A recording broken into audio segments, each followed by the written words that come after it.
xibaar yi gën a fës ci internet bi ñu wax ci ànd ak Fatimata Bintou Ba xaritu internet yi Fatima maa ngi lay nuyu di la dalal ci plateau bi. maa lay fay Sophia Ba maa ngi nuyu suñu mbokku téléspectateur ak internaute plutôt yu ITV yi. alors Fatima tey ñoo waxtaanee un sujet d'actualité avec une autre tournure moo di le sort des immigrés mais bi yoon dañuy dem fële ci New York parce que dañoo gis ni wala boog toile bi dafa gis ni am na ay immigrés foofu qui n'ont pas forcément un beau sort parce que ñu ngi ci mbedd yi ñu ngi ci tali yi di fa fanaan. xam nga li nga wax daanaka day rejoindre semaine passée li ñu doon waxtaanee yëpp ci écho du net ginnaaw ñi nga xamante ni ñoo jóge woon foofu la ca Fass Boye démb wala ci week-end bi yëpp gis nañ ab vidéo boo xamante ni partagé nañ ko ci réseau yi ci plateforme yëpp mu dooree TikTok egg ba Twitter dañ koy commencé ak ki nga xamante ni mooy Thiaw Junior lu mu daal di xamle nee na New York ay immigré yoo xamante ni jóge nañu fu nekk ñu ne kii dorment sur les trottoirs maanaam ci nga xamante ni mooy ay yoon mu ne je dis pas ce sont exclusivement mu ne ceux qui passent par Nicaragua maanaam yoon bi nga xamante ni jamono ji fësal nañ ko mais il y en a certains am na ñoo xamante ni jàpp nañ ne ci yoon boobu la ñu aw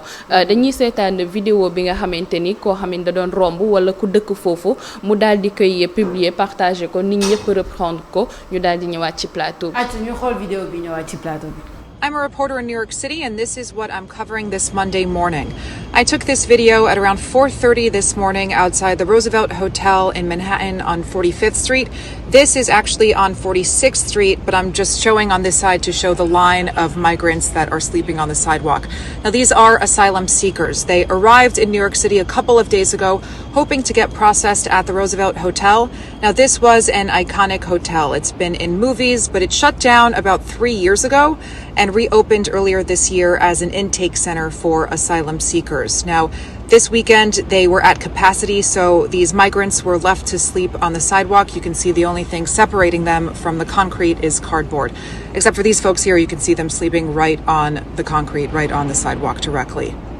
If you've been following news out of New York City, you know that this isn't new. This has been happening for the past couple of months. There have been more than 93,000 asylum seekers that have arrived here in the city since the spring. Officials have said that this migrant crisis is costing the city billions of dollars, at least $4 billion. ba vidéo bi gi noonu nga xamante ni daal dinañ koy partager ñu ngi wax ci vidéo bi sax lii nekk lu bees ñu koy daal di gis foofu la ca New York parce que souvent bu ñu nee nit ñi egg nañ fa rek dañuy supposer que dañoo nekk ci ay conditions yu baax donc commentaire yi nag gannaaw vidéo bi bëri na lool parce que ñi nga gis ñu bëri ñoo xamante ni egg nañ dañoo génnee xaalis bu bëri boo xamante ni pour daal di egg dañ koy dooree ak ki nga xamante ni moom mooy Bouba nee na c'est comme ça partout malheureusement maanaam li nga xamante ni gis nañ ko foofu la ca New York am na ñoo xamante ni ñu ngi Paris am na ñoo xamante ni ñu ngi Espagne ku nekk dugal na ay vidéo boo xamante ni pour wan li que dëkk bi ñu nekk sax am na ay SDF am na ñoo xamante ni amuñu fu ñu fanaan mu ne passage quasiment obligé mu ne désespoir lan moo waral ñi nga xamante ni mooy présence absolue de la corruption loolu lañ ko daal di jàppee manque d'opportunité mu ne je dirais un peu de tout ça parce qu'on est tous au courant de la difficulté de quitter son pays maanaam jóge dëkk bi nga xamante ni foofu nga nekk nee na pare daal di leen ñaanal qu'Allah facilite à tous.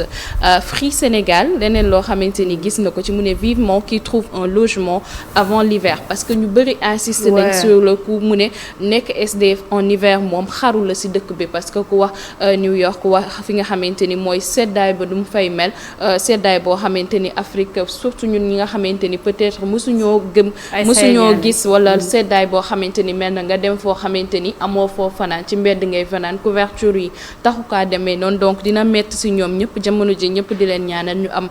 fu ñu dëkk avant hiver bi di leen fay seddaay bu metti bi di leen koy fekk sa yax tamit loolu la daal di wax mu ne le pire est qu'il paye des millions ay millions yoo xamante ni lañ daal di génnee ci seeni poche mu ne pour passer par le Nicaragua mu ne et se trouver dans des conditions pareilles conditions yoo xamante ni nit ki génnee na ay millions pour dem beneen dëkk nekk SDF kii di Abou lan la daal di wax mu ne moom mënul comprendre je ne peux pas comprendre le niveau de désespoir maanaam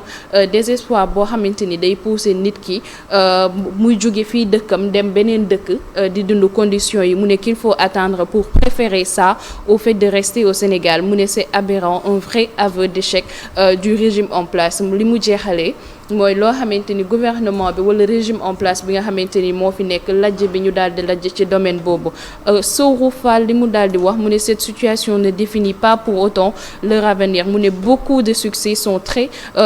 nés de début modeste maanaam moom jàpp na lii nii lu xaw a normal la parce que ñu bëri nee nañ fii lañ nga jaaree pour mën a tekki nee nañ ñu bëri xëyul rek sotti comme ni mu ko daal di waxee bu ñu ko comprendre noonu. kii di Khadija Fall moom nee na vous allez appeler ça soxor mais je ne peux pas comprendre li mu mënul comprendre mu ne le fait de payer 4 millions Sophia pour le billet maanaam billet bi 4 millions francs la lay dikkee ak plus d'1 million nga xamante ni plus d'1 million 500 mooy guide yi ñi nga xamante ni boo eggee ñoom ñoo lay guider ba nga daal di traverser mu ne ak yeneen frais yoo xamante ni dépenses yoo xamante ni yokku na ci pour devenir SDF yàlla na leen yàlla taxawu ñoom ñëpp loolu lañ daal di jeexalee li nga xamante ni mooy réaction yi. Alors ni nga ko waxee ci début bi Fatima, New York c'est juste un exemple hein, c'est pas le seul endroit où on a des immigrés qui vivent ce genre de situation wax nañ ko ñu koy waxaat di ko waxaat rek tout simplement passage obligé non c'est pas un passage obligé c'est un choix parce que ku yëkkati 4 millions plus de 4 millions on va dire 5 millions en tout pour dem pour fanaan ci mbedd yi pourquoi parce que tu as cette idée que foofu nga mën a tekkee alors que fii 5 millions il y a beaucoup de choses à faire avec 5 millions au Sénégal man ku ma joxoon 5 millions tey jii mais il y a beaucoup de choses à faire je suis désolée avec 5 millions au Sénégal donc au bout d'un moment wala bu kii mais c'est ça au bout d'un moment c'est un choix tout simplement donc c'est pas une question de juger et les débuts modestes c'est une chose mënuñu juger début modeste mais c'est pas une question de début modeste on peut commenter le choix de certains bu fekkente ni man je trouve que le choix de partir foofu pour nekk SDF parce que da nga xalaat ni foofu daal moo gën même bu fekkente ni tu es SDF là-bas alors qu'ici bon au moins tu n'es pas SDF tu as un toit tu as de la famille etc mais yow nga tànn dem fële pour SDF nga foog ni loolu mooy c'est le début de la gloire bon c'est un choix man anduma ci choix boobu c'est un commentaire anduma ci choix boobu et on continuera à le dire il faut que les gens arrêtent de penser que dem États-Unis c'est une solution voilà c'est la seule solution Amadou Ba sauf que Sophia li nga wax dëgg la yooyu mais pour moi il faut analyser ça de près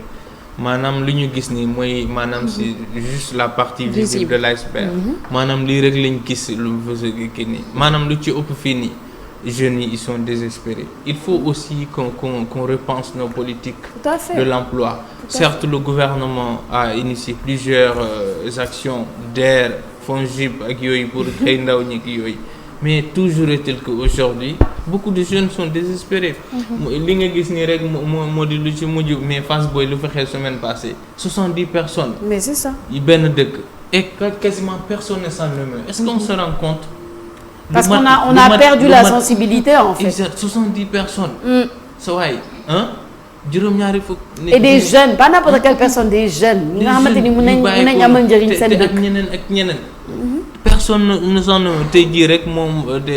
Fass Boy moom mooy seen bésu teele leen di ñaanal yooyu mais quasiment maanaam yéemetul kenn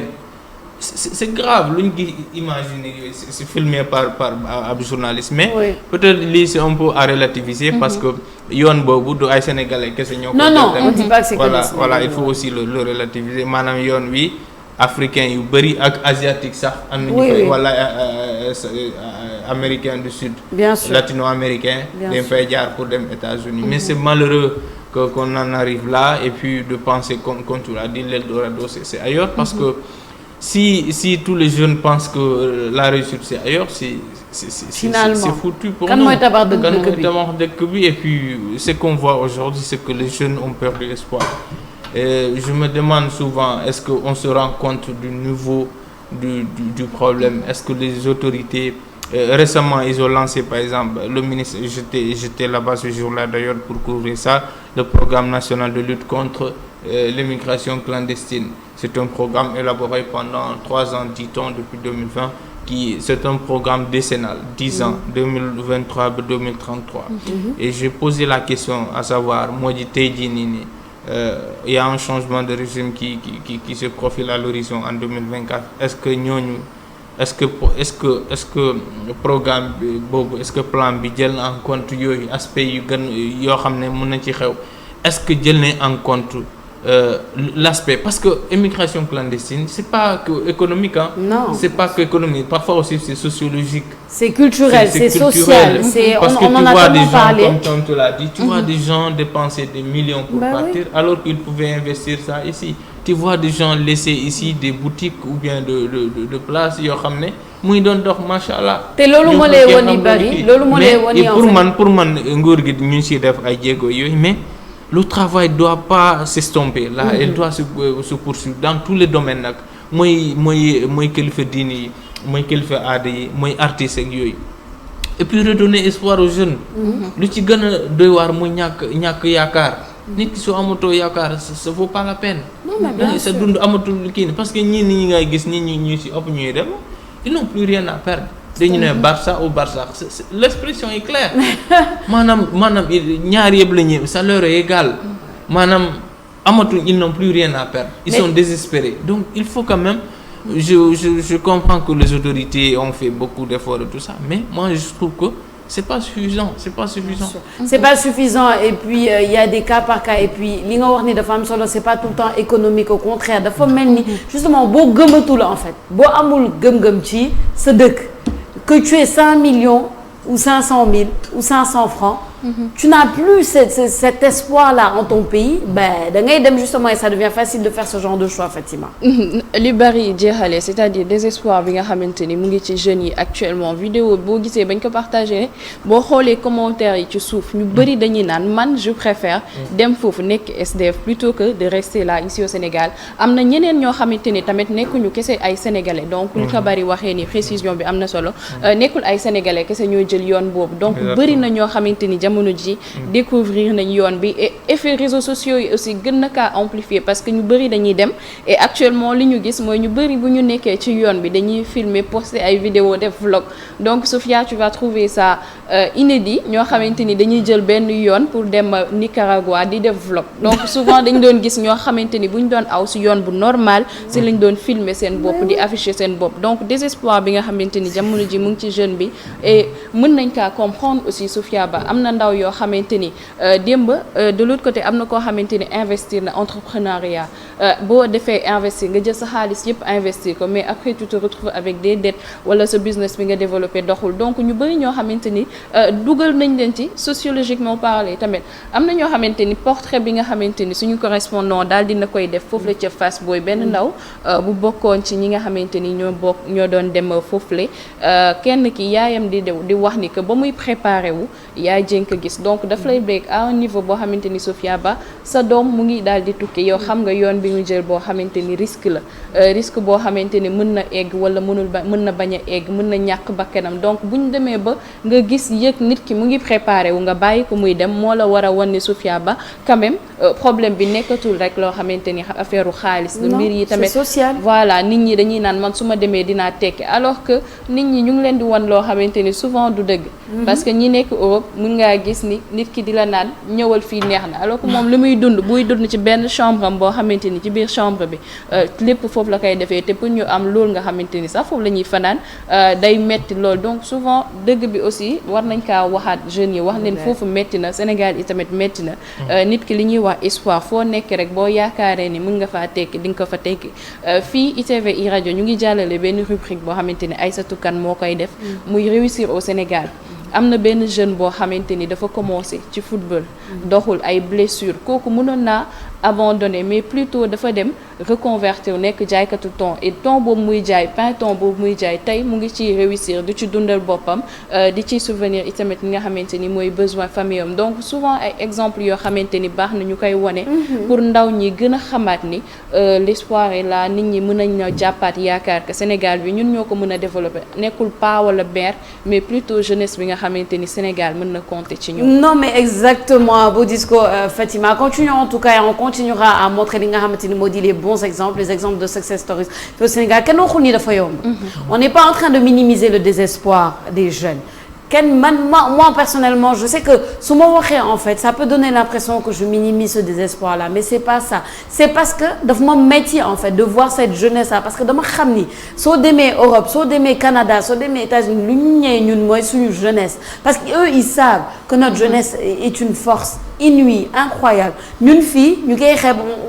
on se rend pas compte que l'âge moyen du Sénégalais, le Sénégalais a 19 ans. C'est ça l'âge moyen du Sénégalais. Mais loolu c'est tellement une richesse que les autres pays cherchent, mais nous dañ koy pasare on ne met pas notre jeunesse en avant. On est victime de jeunisme dans les entreprises. On est victime de jeunisme dans la société, victime de jeunisme partout dans les familles, etc. Ndaw amul mënul wax, ndaw du jël décision. Soo waxee ñu non, toi tu es trop jeune, etc. Mais tout ça, ça contribue au désespoir des jeunes et c'est dommage. Il faut qu'on revalorise la jeunesse dans ce pays-là. Ñu xam ni voilà, les jeunes, on doit leur laisser